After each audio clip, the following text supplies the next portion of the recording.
اعوذ باللہ من الشیطان الرجیم، بسم اللہ الرحمن الرحیم۔ ہماری گفتگو بیع فضولی میں تھی۔ کل یہ کہہ چکے کہ بیع فضولی میں اس بائع کا ثمن کے مالک ہونے میں علامہ صاحب کو اشکال ہے۔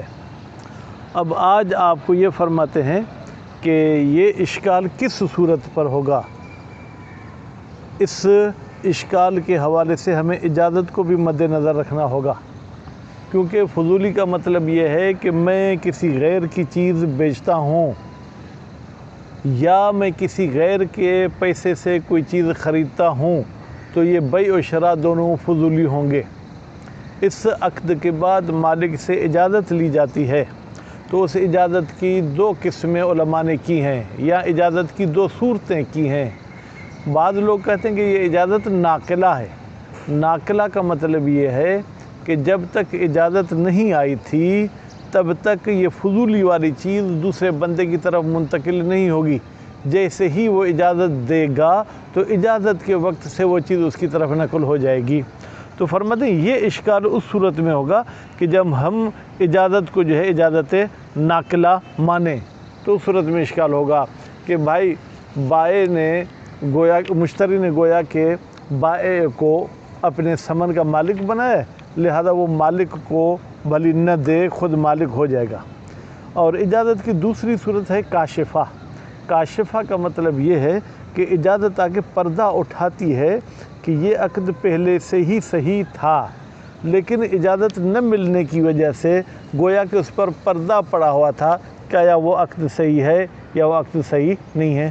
تو کہتے ہیں اگر ہم اجازت کو کاشفہ مانیں گے تو پھر یہ اشکال جو ہے وہاں پر کبھی بھی وارد نہیں ہوگا۔ خوب، اس کے بعد پھر فرماتے ہیں کہ مزید یہ بحث اجازت کے کاشفہ اور ناقلہ ہونے والی کہاں آئے گی؟ جہاں پر تتبع العقود ہوتا ہے۔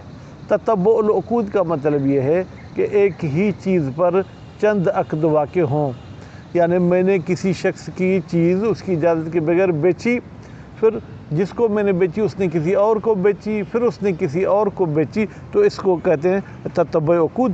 کہتے ہیں مزید اس مسئلے کی وضاحت کہ آیا بائع ثمن کا مالک ہوگا نہیں ہوگا، تو آپ وہاں پر اس کا انتظار کریں۔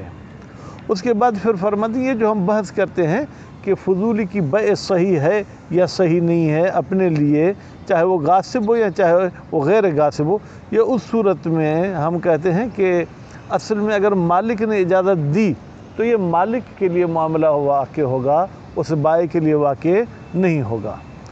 باقی یہ کہنا کہ بھائی اگر وہ بائع جو کہ فضولی تھا اگر کسی طریقے سے وہ اس چیز کا مالک ہو جائے تو پھر تو یہ معاملہ صحیح ہو سکتا ہے، تو پھر تو یہ ہمارے محل بحث سے ہی خارج ہے۔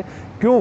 اس لیے کہ ہماری گفتگو یہ ہے کہ بیچتے وقت بھی وہ چیز کسی اور کی تھی، جبکہ یہاں آپ فرض یہ کر رہے ہیں کہ پہلے تو یہ شخص غاصب تھا لیکن ابھی اس کا کسی طریقے سے مالک ہو گیا، تو یہ ہمارے محل بحث سے ہی خارج ہے۔ پھر آگے فرماتے ہیں کہ بقیہ ہونا امران، انشاءاللہ اللہ نے توفیق دی تو بعد والے درس میں انشاءاللہ اس کو پڑھیں گے۔ بسم اللہ الرحمن الرحیم۔ اقولو، میں کہتا ہوں، ھذا الاشکالو، یہ جو علامہ صاحب والا اشکال تھا، بنا رکھتے ہوئے اللہ تسلیم ما نقل عن الاصحاب، کہ بھائی ہم تسلیم کرتے ہیں کس بات کو؟ اس بات کو جو نقل کی گئی ہے اصحاب سے۔ وہ کیا ہے؟ من انہو، من جو ہے یہ ما نقل کو واضح کر رہا ہے، من انہو لیس للمشتری، بتحقیق شان یہ ہے مشتری کو حق نہیں ہے کس چیز کا؟ استرداد الثمن، کہ وہ ثمن جو بائع کو دے چکا اسے لوٹا کے لے، مع رد المالک و بقاء المالک، چاہے مالک اس معاملے کو ٹھکرائے چاہے مالک اس معاملے پر باقی رہے۔ وبعد تسلیم ان الوجہ فی حکمہم ذالک، اور جب ہم تسلیم کرتے ہیں کہ دلیل علماء کے حکم میں ذالک، یہ جو انہوں نے حکم لگایا کس کا کہ لیس للمشتری، وہ مطلق و تسلیت، ٹھیک ہے۔ اب بنا ان، ٹھیک ہے، اللہ تسلیم، پھر فرماتے ہوا مطلق و تسلیت، یعنی ہم کہتے ہیں کہ بھائی وجہ یہی ہے کہ مشتری نے مطلقاً بائع کو مسلط کر دیا ہے۔ اللہ تقدیر رد والی اجازت ہے، تقدیرین تھا، اضافت کی وجہ سے اس کی نون گر گئی، یعنی دونوں صورت میں چاہے مالک اس معاملے کو ٹھکرائے چاہے مالک اجازت دے دے۔ لتسلیط المراء، مشتری نے بائع کو لٹکی ہوئی جو ہے کیا ہے مسلط نہیں کیا کہ میں آپ کو سمن دے رہا ہوں، اگر مالک نے اجازت دے دی تو یہ آپ کی رہے گی، اگر اجازت نہیں دی تو آپ کی نہیں رہے گی۔ بے عدم اجازت البیع وہ مطلق و تسلیط، بھائی انہوں نے مطلق مسلط کر دیا دونوں صورت میں۔ لتسلیط المراء بے عدم اجازت البیع، اس تسلیط کو لٹکایا نہیں تھا کس بات پر کہ بیع کی اگر اجازت نہیں دی تو مثلا میں آپ کو مسلط کر رہا ہوں ورنہ مسلط نہیں کروں گا۔ انما یتوجہ، اب انما یتوجہ کو فاعل تو چاہیے، غالباً اور ظاہراً یہ اشکال کی طرف سے مل جائے گی۔ انما یتوجہ، یہ اشکال متوجہ ہوگا علی القول بالنقل، اگر ہم اجازت کو ناقلہ مانیں۔ حیثو، اب بھائی میرے نحو کی باتیں ہم بھول چکے ہیں، اب آپ طالب علم ہیں تو آپ کے ذہن میں ہوگی۔ اب حیثو اگر جملے کی طرف جو ہے وہ مضاف ہوتا ہے تو پھر اس کو ان پڑھیں گے، ان نہیں پڑھیں گے، کیونکہ ان پورے اس کو تاویل مفرد میں لے جائے گا۔ اب آپ کی مرضی، اس کو ان پڑھیں یا ان پڑھیں۔ حیثو ان تسلیط المشتری، بتحقیق کہ مشتری کا مسلط کرنا بائع کو ثمن پر قبل انتقال ہی الی مالک المبیع، کب ثمن پر اسے مسلط کرتا ہے؟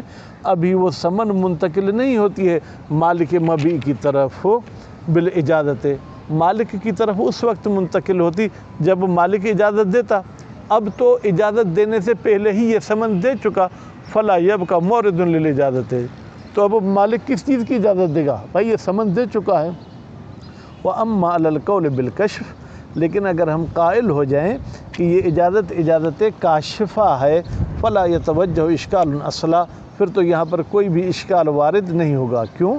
لأن رد کاشف، اس لیے کہ یہ رد کشف کرتا ہے ان کون تسلیط المشتری، کہ بتحقیق مشتری کا مسلط کرنا تسلیطا للبائع علی مال نفسہ، یہ بائع کو مسلط کرتے اپنے مال پر، والاجازت کاشفۃ، اور یہ اجازت کشف کرتی ہے ان کونہ ہی، کہ بھائی یہ جو مسلط کیا ہے مشتری نے یہ تسلیطا للمشتری علی ما یملک غیرہ، یہ مشتری بائع کو مسلط کرتا ہے علی ما، ایک ایسی چیز کا جس چیز کا یہ خود مالک نہیں ہے بلکہ یملکہ غیرہ، اس کا غیر اس کا مالک ہے۔ کس کے ذریعے؟ بالعقد سابق، اس عقد کے ذریعے جو پہلے ہو چکا تھا۔ کس سے؟ التسلیط، تسلیط سے پہلے عقد ہوا تھا، الحاصل بالاقباض، وہ تسلیط جو حاصل ہوئی تھی اقباض کے ذریعے۔ ولذا لو لم یقبضہ الثمن، اگر یہ بندہ اس بائع کو قبض نہیں کراتا ثمن، حتی اجاز المالک، یہاں تک کہ مالک نے اجازت دی، یعنی جب تک مالک نے اجازت نہیں دی تھی تب تک اس نے اسے مسلط نہیں کیا تھا، اور رد المالک، یا مالک نے رد کر دیا، لم یکن للغاصب، تو غاصب کو حق نہیں ہے انتزاع الثمن من ید المشتری او المالک، کہ وہ ثمن لے لے مشتری کے ہاتھ سے یا مالک کے ہاتھ سے۔ وسیاتی، اور ان قریب آئے گا، فی مسئلۃ جواز تتبع العقود للمالک، اس مسئلے میں جہاں پر ہم کہتے ہیں جائز ہے چند عقود کا ہونا اسی چیز پر مالک کے لیے، تتمۃ لذالک، اس بات کا تتمہ آئے گا کہ آیا بائع ثمن کا مالک رہے گا یا نہیں رہے گا، فانتظر، تو اس بات کے آپ منتظر رہیں۔ ثم علم، ثم یعنی یہ بحث تو آپ نے جان لیا کہ اجازت کی بھی دو قسم ہیں، ایک صورت میں اشکال متوجہ ہو سکتا ہے، دوسری صورت میں اشکال متوجہ نہیں ہے۔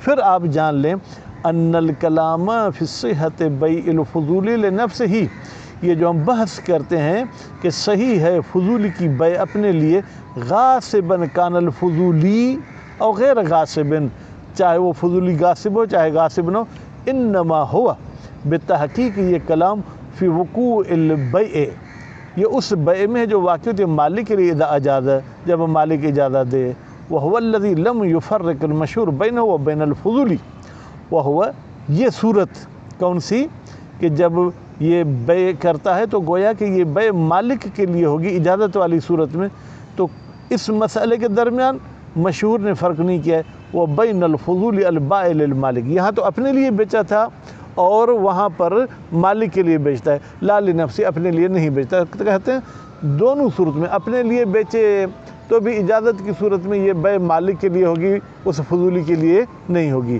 اور اگر اپنے لیے نہیں مالک کے لیے بیچے تو بھی اجازت کی صورت میں یہ بیع مالک کے لیے ہوگی۔ اما الکلام فی صحت بیع الفضولی، لیکن یہ بحث کرنا کہ صحیح ہے فضولی کی بیع، وہ وقوع البیع لنفس الفضولی، اور وہ بیع واقع ہوتی ہے خود فضولی کے لیے کب؟ اذا صار الفضولی مالکا للمبیع، جب فضولی مالک ہو جائے مبیع کا، وَأَجَازَ، اور پھر وہ اجازت بھی دے، سواء باع لنفسه او للمالک، چاہے وہ فضولی اپنے لیے بیچے چاہے وہ مالک کے لیے بیچے، کیونکہ بیچتے وقت وہ مالک نہیں بنا تھا، بعد میں مالک بنا تھا۔ فلا دخل له بما نحن فيه، تو اس فضولی کے مالک ہونے کا ہمارے بحث کے ساتھ کوئی بھی دخالت نہیں ہے۔ کیوں؟ لأن الکلام ہونا، یہاں پر جو ہم بیع فضولی میں بحث کر رہے ہیں وہ کس بات میں؟ فی وقوع البیع للمالک، وہ اس میں ہے کہ آیا یہ بیع مالک کے لیے واقع ہوگی یا نہیں، وہ ہونا کا، اور جہاں پر بیع خود مالک ہو رہا ہے فی وقوع البیع للعاقد، وہاں پر ہم کہتے ہیں کہ یہ بیع واقع ہوگی کس کے لیے؟ عاقد کے لیے۔ اذا ملک العاقد، جب عاقد اس چیز کا مالک ہو جائے تو گویا کہ یہ تو پھر فضولی سے ہی خارج ہو گیا۔ ومن ہنا یعلم، یہ جو ہم نے بات کی کہ اگر فضولی خود مالک ہوتا ہے تو محل بحث سے خارج ہے، اس سے معلوم ہوتا ہے انما ذکرہ فی ریاض، بتحقیق کہ وہ بات جو ذکر کی ہے صاحب ریاض نے ریاض میں، وہ کیا بات تھی؟ من ان بیع الفضول لنفسہ باطل، کہ اگر فضولی اپنے لیے کوئی چیز بیچتا ہے تو یہ بیع باطل ہے۔ ونسب الی التذکرۃ، اور صاحب ریاض نے نسبت یہ علامہ کی طرف کس کی؟ نفی الخلاف فی البطلان، کہ اس بطلان میں کوئی اختلاف نہیں ہے، فی غیر محل ہی، یہ اپنے محل اور مورد پر جو ہے اعتراض نہیں ہے۔ کیوں؟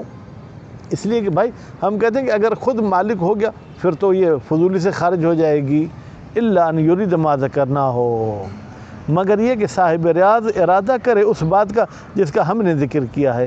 ہم نے کس کا ذکر کیا کہ بیع باطل ہے؟ کیوں باطل ہے؟ اس لیے کہ وہ اپنے لیے کر رہا ہے، لیکن ہم اجازت والی صورت میں بیع کو باطل نہیں کریں گے، وہ خلاف ظاہر کلام ہی۔ اب یہ توجیہ ہم نے تو کی، لیکن یہ کہتے ہیں صاحب ریاض کے کلام کے خلاف ہے، وہ مطلقاً اس کو باطل سمجھتا ہے۔ ہم کہتے ہیں کہ اپنے لیے کرے گا تو باطل ہے، اگر مالک کے لیے کرے گا تو باطل نہیں ہے۔ بقیہ ہونا امران انشاءاللہ کل اگر توفیق ہوئی تو کل پڑھیں گے، نہیں تو ہمارے ہاں تو پرسوں مولا رضا علیہ السلام کی شہادت ہے، اس کے بعد پھر جمعہ ہے، ہفتے کے دن پھر وہ دہو الارض کا مسئلہ ہے۔